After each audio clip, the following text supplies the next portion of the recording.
Hi everyone, this is Dustin with TWPD. So we're going to pass the video series for maybe a week here, and I want to talk to you guys about the new upcoming iPhone and repairability, and what does it mean for the future of repair shops. I have no clue why no one has even mentioned this or said this at all, or even theorized. I've talked to a few people about it, and I could obviously keep it like a super secret, but to be honest, if I'm the only guy doing it, then what's the point? There's going to be no real option for repair. I need a lot of you guys doing it. So here's my theory.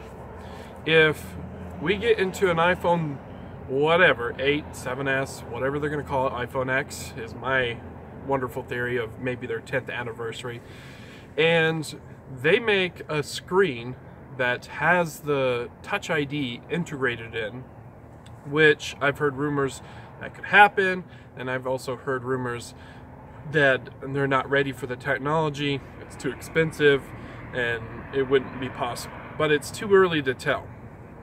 So I like to be the first person out there to give people a solution to this. So here's the problem if you don't know the problem about the Touch ID and you're kind of new at this. So the Touch ID is usually attached to a home button, and on the iPhone 7 there's no feedback. You know, it's just a vibrator. When you're pressing it, the actual Taptic engine vibrator vibrates the phone, and it feels like a real home button click, but it's really not. And if you remove that, switch it out, or anything like that with another one, you lose the taptic feedback, Touch ID, everything. So basically the phone is not usable. So that can be quite a problem. Now if you put another device, another screen in from, let's say, an iPhone 8, and you go and buy one of those brand new screens that cost $400 when the device first releases, and you install that into the customer's device, it's not going to work because the Touch ID is not active. So there's a couple ways around this that I've theorized, and those displays would be absolutely pointless, and I highly, highly doubt there'll be any on eBay. What they do on eBay when the device first launches and you're like one of those first people who fixed the iPhone 7 like I did, is they take the $700 phone, they part it all out, piece it out, and sell the home button and motherboard separately, and then the rest are sold in parts, and then they make $100 or $2 on the actual device. They sell the screen for obviously the most amount of money. That's how we get early screens for originals. And that's how the Chinese do it and all that, right? That's how I do it too. Now, if the Touch ID is integrated in, that means that motherboard is useless. So those screen prices would have to be phenomenally high if someone were actually to part them out and sell them on eBay. Probably between $600 to $700, depending on how much the cost of the phone is. So I'm not sure if that's going to even happen, or if you even have a chance of getting iPhone 8 screens in the beginning, if they're integrated in. So my solution is kind of a crude solution, but it might just work. So this year I bought, or last year I bought about 20 iPhone 7 and 7 Pluses total. And it took about a month and a half before my refurbisher could actually refurbish the iPhone 7 screens. So, but I didn't go through that many of the screens. I just pulled the displays out of the brand new phones and actually stuck them in. So, hold on one second. I'm recording. Can you just give me a few minutes? Sorry, guys. Roommates. Anyways,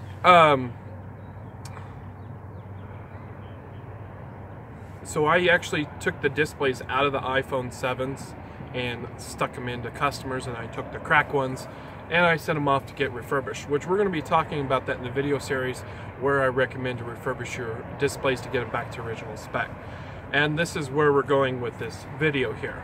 So, you get a brand new iPhone 8, let's say, and you get 20 of them, and you're gonna have to invest heavily, unfortunately. However many you need that you think, and then however long the guy takes to refurbish, right? So obviously there is time that takes for him to refurbish, and obviously it's going to take him time to get that set up and ready to go too. Because if the refurbisher cracks or breaks the screen, guess what happens? It breaks the phone. So I'm not exactly sure how that's going to be handled by the refurbisher, or if he's even willing to touch that. But if it doesn't brick the screen and maybe we can swap something around inside the screen to another screen, great, but most likely not. But who knows? We don't know what's inside that technology. It might be integrated in the 3D touch panel, which would be great, because then we could swap the 3D touch panel to another iPhone 8 display or whatever. I'm not 100% sure the exact technology with the integrated 3D touch, but the goal is, if we had 100% repairability, which is very unlikely on, or we refurbish the actual screen 100% of the time, we would take a brand new iPhone 8 and we'd have the customer back up the device before they get to your repair shop, or before you get to them if you're mobile, okay? And then you would hand them an unlocked iPhone 7, or iPhone 8, excuse me. Preferably, you could always hand them an older phone, say like, okay, here's an iPhone 7 or here's an iPhone 6S, and then you take their phone and send it off to the refurbisher to get refurbished properly. Let him refurbish it. It'll probably be expensive, especially initially, and especially the initial cost. And worst case scenario, if something breaks, mind you, if it breaks, no problem, because what we can do is, unfortunately, Apple, if they're trying to block the repair company, if something breaks on the phone, we can take the phone into Apple and pay the fee to get it replaced or fixed or whatever, and they can reprogram it. Hopefully the right to repair bill will pass, and then we'll have no problems with this issue. But anyways, that's how I would like to refurbish it. He would refurbish the next iPhone, the iPhone 8, and send it back, and then you just start the process over again. You give that phone to the next person.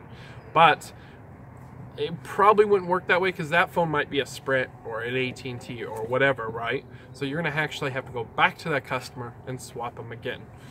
And that's where the whole process gets complicated.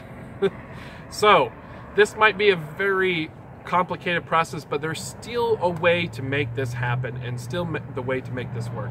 So the best option is to give the customer maybe a used phone temporarily while you get their phone fixed. If it doesn't work out, then you have them take it to the iPhone 8 dealer, and hopefully we can get the cost down low enough where we can be refurbishing and still make a profit without Apple undercutting us like they love to do on devices.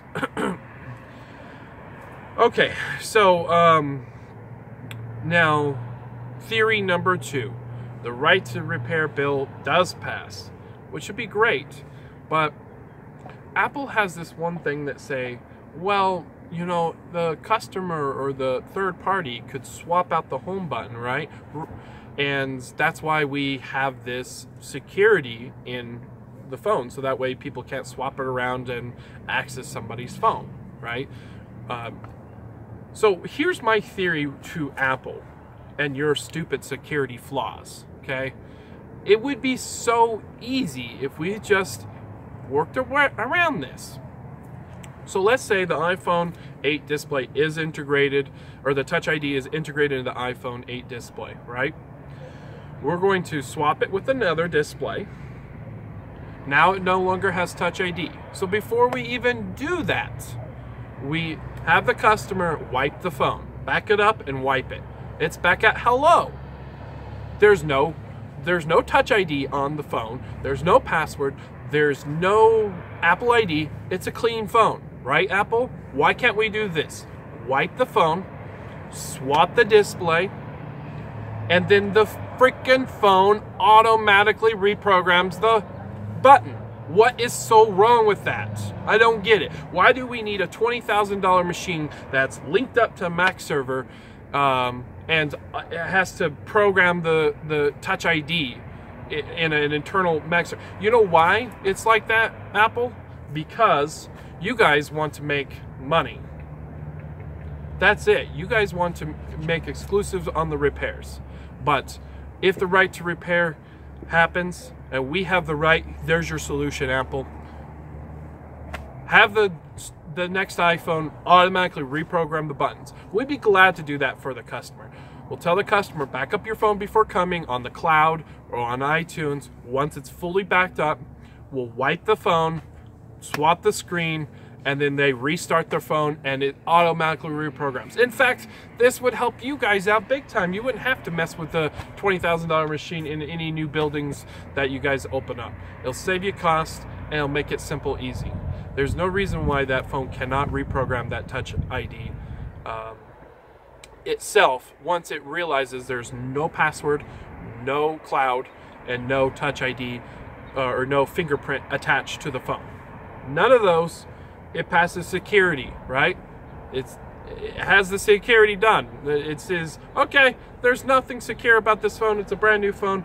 We'll go ahead and reprogram any new screen or any new part that gets attached to this phone, and boom.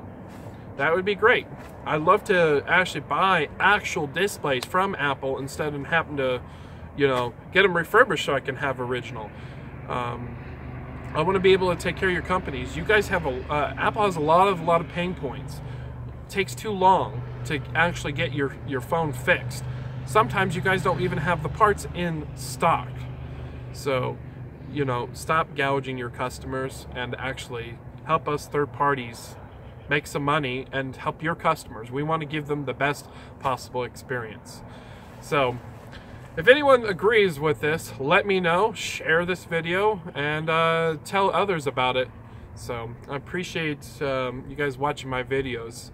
And tell me where I'm wrong, guys. Tell me what you think. I'm just trying to create a solution in the future so we can do this. Either way we go, we have to find a way to keep on fixing our phones. So, oh, look, I'm already getting busy. Anyways, guys, thanks for watching my video. Have a good one.